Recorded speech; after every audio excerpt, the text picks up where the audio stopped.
When you went to the ghetto, did you wear special clothes in the ghetto? Not in ghetto yet. What did you wear? Regular clothes from home. And did you have any Later. identification? We didn't have identification.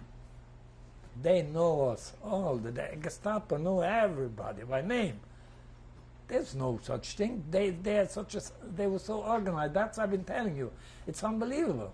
They were so organized. They know everybody. They know everybody. And then that was the ghetto yet. When I worked in the ghetto, this I have to tell you.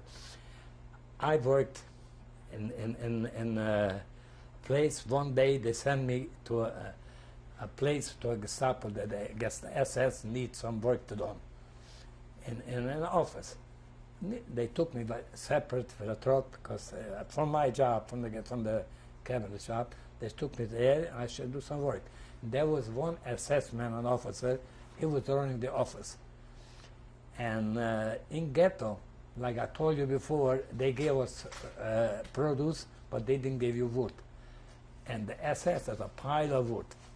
And the army didn't care less. The army boys, they are different. They took you to work, and what you told them, they did. And the people, Jewish, there was a truckload, maybe 25, 30 people, men and women. He said, there's food. Each one will grab a few pieces of wood to cook supper. The soldier didn't care. He stopped the truck. He didn't look, and they take a look. All of a sudden, that guy looked to the window. You see here? And he saw, he's a SS got to kill Jews. And he says, they were sabotaged, they stole woods. He went out.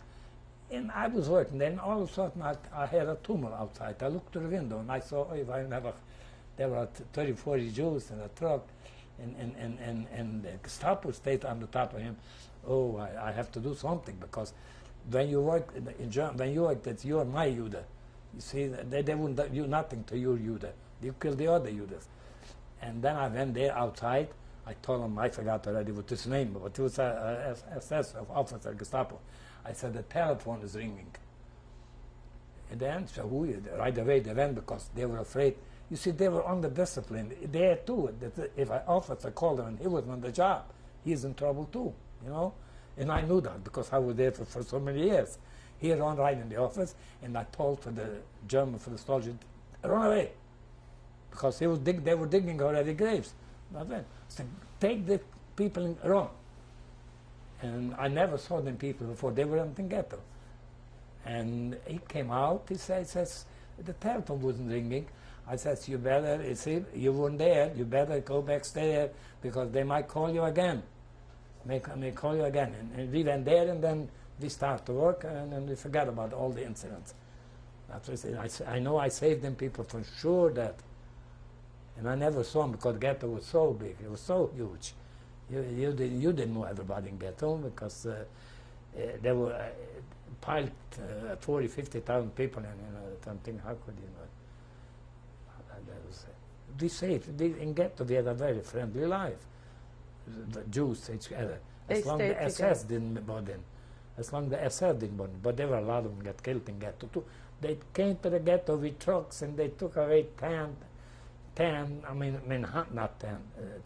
2,000, 3,000, and took them away, and we never saw them again. How did they choose who to take away? Usually when you're older. Young people, usually they left. Like for instance, Handwerker, they call it, in German, Handwerker, how they call it, tradesman. While you're in trade, in the colony, they protected the tradesman. But once you're mixed up the older people, they would know nothing. They just grab you. If you're older, you didn't like your face, sometimes they undress you. If you're not fit, they take you too. That they did in Reichsbahn. They undress man and woman also a man, and they ask you to go. Somebody asks you right, some of them have to go left. And they took them away and they never saw it again. Where was this that they did that? In Riga, in the Reichsbahn. And I was in the Reichsbahn. Because we were under the Reichsbahn people of the what do you call that, people that work for the railroad people. They couldn't care less either. But this was really after Riga, after you were in Riga. Riga, yeah, let's When continue. you were in Riga, was there any incidents of sabotage? What do you call sabotage? Where maybe someone tried to blow up something or to destroy something? No, they had a very close control. The Stooges controlled us most. Those Stooges, they're controlling The us more than Stooges anybody were else. always Jewish? They're all Jewish, yeah. What about any resistance? No, not in Riga. They didn't have to have resistance. You see, they kept us even in a different from the left Jews because they were more, they are home. They knew more those places. They kept them separate. They couldn't mix with our people, only with permission. Only for the permission from the Stooges. They came and visited us. Otherwise, they had to stay there on their side. So Like who the did other they side, keep separated? Who did they keep separated? The Jews from the East Jews, Eastern Jews from the Western Jews. But did you ever get to meet any of the Eastern Jews? Yeah. We worked together. We worked together, and they came to see us, by permit. So many hours a day. But the ghetto in Riga, usually, it was a Jewish people were friendly. The SS wasn't friendly, but the Jewish people were friendly. And there was not so many SS in the ghetto. And the SS, you see here, we knew, like for instance, we knew the Germans already. When the Germans supposed to look, when they gave an order to look for wood to bring in the ghetto, that's all where they look for woods, because the stupid SS, the illegal SS, they were on the order and they were afraid for themselves to do something. But if they tell you to look for food, they look for food. But that's all what they did. And the others, you can see food. If they look for wood, that's all what they get, and that's what let you go. But God forbid, if you catch them, they kill you right away anyway. But SS, once you do a little thing, then they shoot you. There was no shame. They did it. They did it in ghetto. They did it anyway. Anything what you did was against their against Hitler's orders, and they killed you. When you were living in the ghetto in the Praga house, how many Czechoslovakian people lived there? Oh, the whole house was there. The whole house. It's like here, any house like here, or a big house. Would you say hundreds? Oh, more than hundreds, or more than Thousands? yeah, something. Yeah. Because they lived five people in a one-bedroom apartment, and some of them even more. We didn't listen. We didn't have things to count. We were glad in ghetto. I was glad I was in ghetto. In ghetto, I told them, in ghetto we can live over the war. But Salaspilsson, I could say, our Kaiserwald, they had a Kaiserwald, over there you can't live there long. Kaiserwald, later when you come there, will tell you. Were any of the Czechoslovakian Jews killed in the ghetto? Yeah, but they were friendly people, nice. We got along very nice, the Czechoslovakia, because you were raised in a democracy, you remain a democracy. The German Jews were already, but Czechoslovakians, you would never stay there. Like you say, like you see, I told when I would say that to a German Jew, to a stooge like that, what's his name, Steyer, he would jump on me, Steyer right away. I remind him from where we come from. I told him, we come from Prague, and we don't come from there. We have a democracy. He says, watch out. It changed right away. We are different, it was a different breed.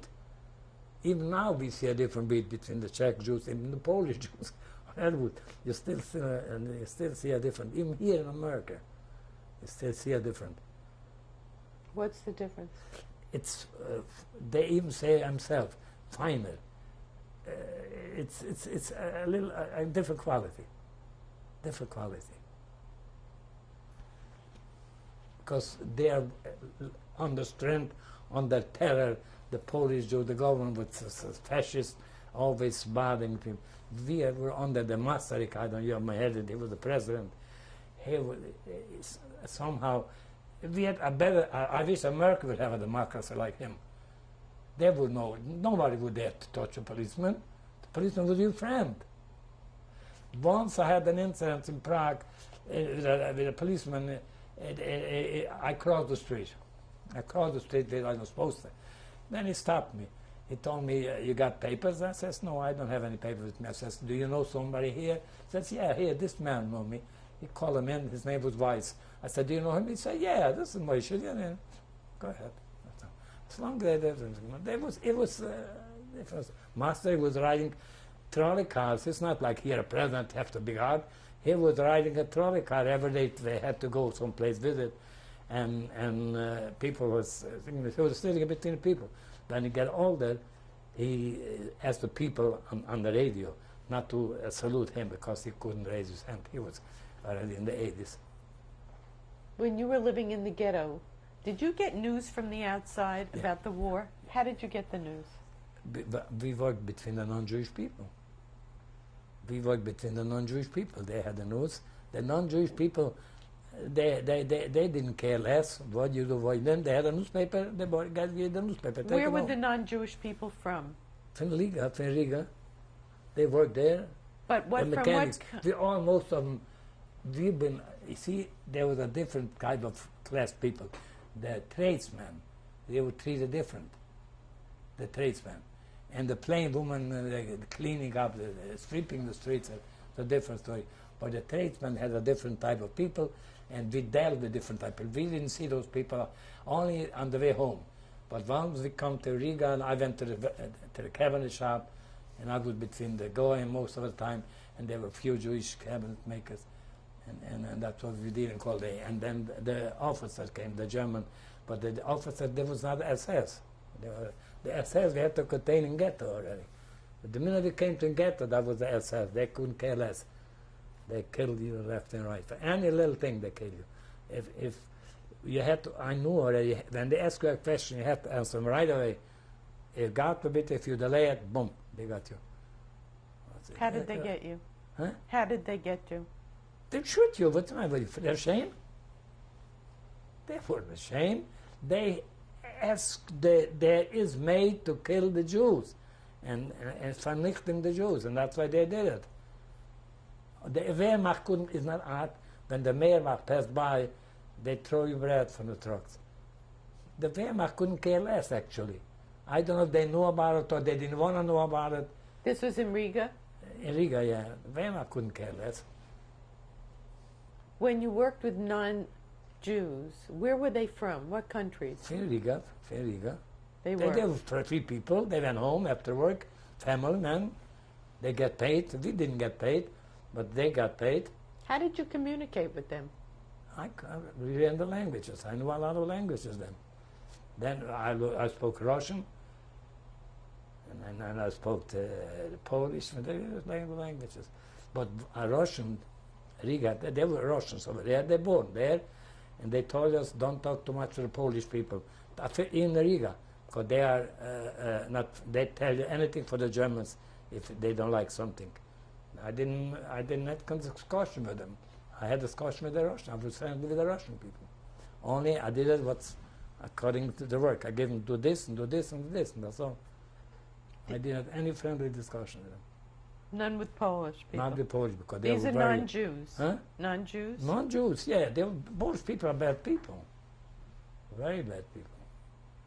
The Poles by itself.